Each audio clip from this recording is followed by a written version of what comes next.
હજુ 3 દિવસ કાતિલ ઠંડીનો સામનો કરવો પડશે। 3 દિવસ પછી દિશા બદલાતા 2 થી 3 ડિગ્રી તાપમાન વધશે। ઉત્તર પૂર્વીય પવન ફૂંકાતા ઠંડીનું જોર યથાવત છે। નલિયા અને અમરેલીમાં લઘુત્તમ તાપમાન 9 ડિગ્રી રહ્યું છે।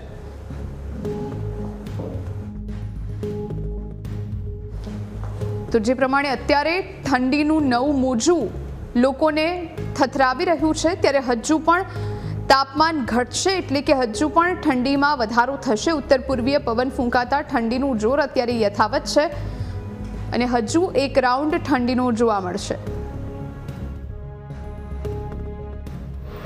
फोरकास्ट है आने वाला अगले 7 दिन के लिए 7 से लेकर 13 जनवरी, इसमें मौसम आमतौर पर शुष्क रहने का पूर्वानुमान है।